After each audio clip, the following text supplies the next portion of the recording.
Hey guys, today we're going to go over a hip opener that you can do to prime yourself to get ready for your next squatting session, your next deadlifting session, something to where you're going to be targeting a lower body lift.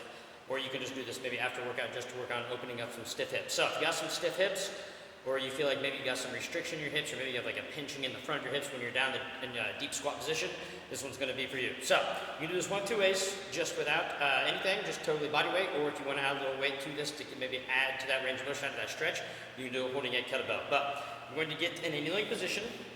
On my downside, I'm going to take this hip and externally rotate. So if you can see my foot back behind me on my right leg here, I'm going to take that foot in to where my hip is now externally rotated. I'm going to take this foot out to the side, and it's going to be angled about 45 degrees forward. Now, if this is going to be pretty easy for you in that position, your hips are not too tight, you might be able to pull that back a little bit and get more in line with this knee. But a good starting spot is going to be here. Now, if you're doing it totally body weight, I'm going to have nothing in hand.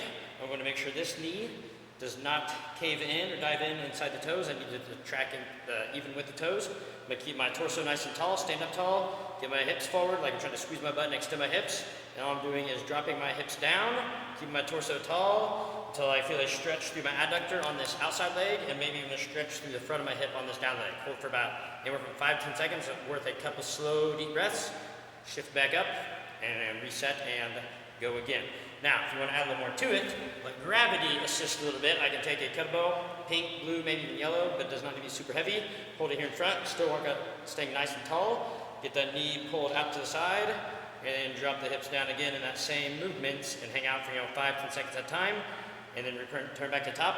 If you're doing this, I would do anywhere from maybe like 5 to 10 reps on each side. Take a good 2, maybe 3 deep breaths in that bottom position. Try to really open up those hips. Like I said again, try that out before your next squatting or deadlifting session. So if that is you, like I mentioned at the beginning of the video, try this out, and hopefully it helps, guys. Thanks.